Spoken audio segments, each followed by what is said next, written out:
નમસ્તે વિદ્યાર્થી મિત્રો, આજે આપણે ઓકે શબ્દનો ઇતિહાસ જાણીશું. એટલે કે ઓકે શબ્દ ક્યાંથી આવ્યો, તેની શરૂઆત ક્યાંથી થઈ અને તેનું પૂર્ણ નામ શું છે તે આપણે જાણીશું. જો તમે ચેનલ પર નવા હોય, ચેનલ સબસ્ક્રાઈબ કરવાની બાકી હોય તો ચેનલને જરૂરથી સબસ્ક્રાઈબ કરી લેજો, જેથી કરીને નવા વિડીયોના અપડેટ તમને તરત જ મળતા રહે. તો ચાલો ઓકેનો ઇતિહાસ જાણીશું કે ઓકે શબ્દ છે શું. તો શરૂઆત, તેની શરૂઆતની વાર્તા શું છે? આ શબ્દની ઉત્પત્તિ વિશે સામાન્ય વિચાર એ છે કે યુએસના પ્રમુખ એન્ડ્રુ જેક્સને તેના સંક્ષિપ્તની ખોટી જોડણી ઓલ કરેક્ટની જગ્યાએ ઓલ કરેક્ટ અથવા તો ઓકેનો ઉપયોગ કર્યો હતો. જો કે ભારત અને પાકિસ્તાનમાં એવું માનવામાં આવે છે કે ઓકેની પ્રથા જ્યોર્જ વોશિંગ્ટન અથવા અબ્રાહમ લિંકનનું પરિણામ છે. જો કે કેટલાક લોકો અમેરિકાના કોઈપણ રાષ્ટ્રપતિ દ્વારા આ શબ્દની રજૂઆતને ખોટો માને છે. ઓકે શબ્દ ઓકે ઓકે ઓકે તો બોલીએ છીએ, પણ ઓકે શબ્દ છે શું? તો શું આ યાંકી શબ્દ છે? આજકાલ ઓકેનો ઉપયોગ નાના કે મોટા દરેક વ્યક્તિ ખચકાટ વગર કરે છે, ખરું ને? જો કે થોડાક દાયકા પહેલાં આવું નહોતું. જો કે વિદ્વાનો આ શબ્દના ઉપયોગને માર્કેટેબલ માને છે. એવું માને છે કે આ યાંકી શબ્દ છે, જે વધુ ગંભીરતા વ્યક્ત કરે તો તે યોગ્ય નથી. એટલે કે વધુ ગંભીરતા વ્યક્ત કરતું નથી.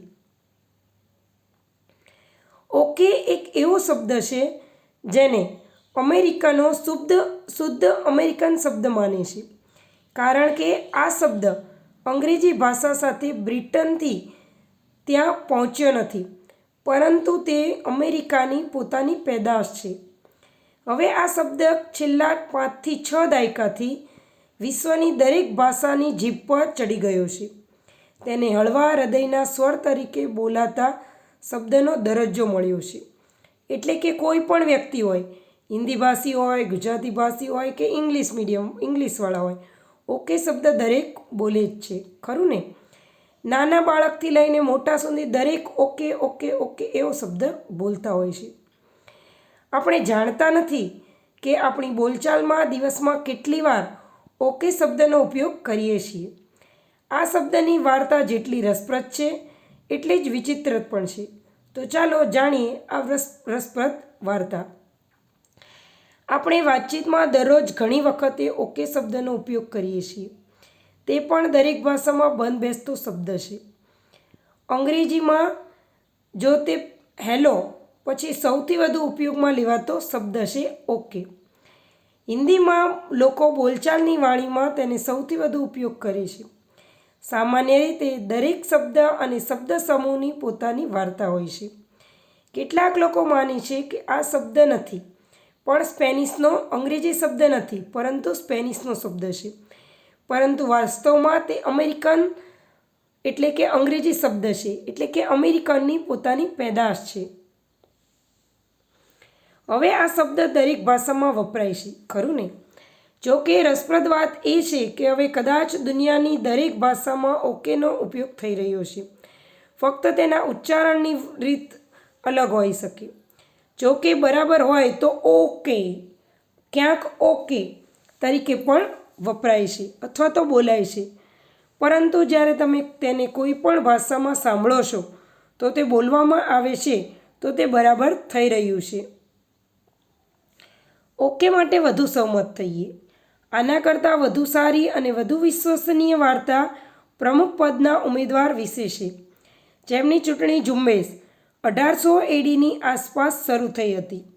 ઉમેદવારનું પૈતૃક નામ ન્યૂયોર્ક રાજ્યમાં હતું.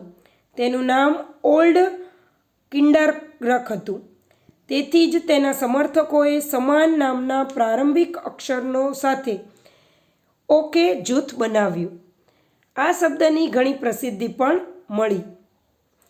ઓલ્ડનો ઓ અને કિન્ડરહુકનો કે, એટલે કે ઓકે, એ રીતે શબ્દ બન્યો. ઓકે એટલે હા, બરાબર.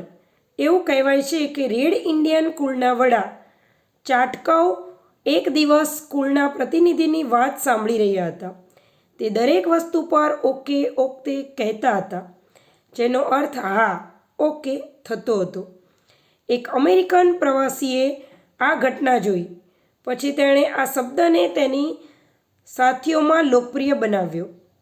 ઓકે એક એવો શબ્દ છે જેને અમેરિકનો શુદ્ધ અમેરિકન શબ્દ માને છે, કારણ કે આ શબ્દ અંગ્રેજી ભાષા સાથે બ્રિટનથી ત્યાંથી પહોંચ્યો નથી, પરંતુ તે અમેરિકાની પોતાની પેદાશ છે.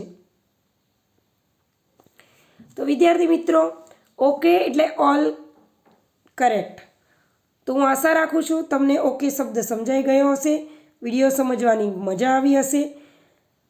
જો તમને વિડીયો પસંદ આવ્યો હોય તો તમારા મિત્રો સાથે શેર કરજો, કોમેન્ટ કરજો, વિડીયોને લાઈક કરજો અને ચેનલ સબસ્ક્રાઈબ જરૂરથી કરી લેજો. Thank you.